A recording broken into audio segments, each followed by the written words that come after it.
Aren't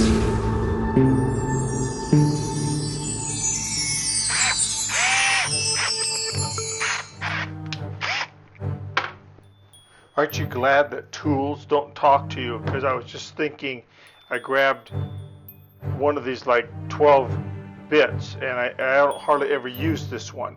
And I went and grabbed it, and I thought to myself, wow, I wonder what it's thinking, that if it had thinking ability, it'd be saying, well, it's about time that you used me. You stuck me in my kind of drill box and you never used me. And then the other ones are going, use me, please. I haven't been used for a long time and I really feel left out. And it's not fair that you're using that one. Why don't you use me? I can drill just as good as that one and I can make big holes. So use me. Have you ever felt like you're being passed over? This is like the great Passover. Aren't you glad tools don't talk? Because there are times that I don't ever use a tool. I may not use a tool for like a year, 2 years, and then I'm so glad I have that tool because it's the perfect tool for the perfect job. And that's kind of like the way the Lord looks at us. We are His children, the sheep of His pasture, and sometimes He decides that He's not going to use us right now in any particular way. He wants us just to walk with Him, to love Him, to serve others, and just do our daily living. And then there are times that He'll call us to do something very special. And at that moment, He will use us for a great thing. And sometimes only He knows it. We don't really know that we're being used for a great way, but He does. He's the master carpenter, and He knows what tool to use at the right time. And you're that tool. So take heart.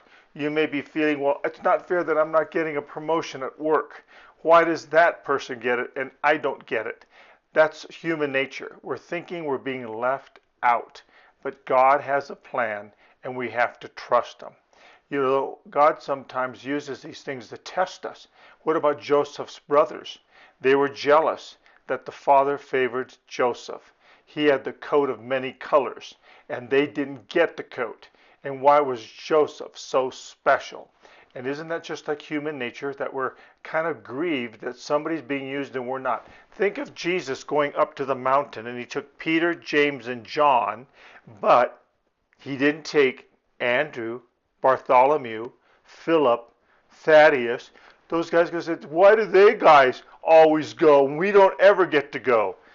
You just have to know they were chosen as 12 disciples.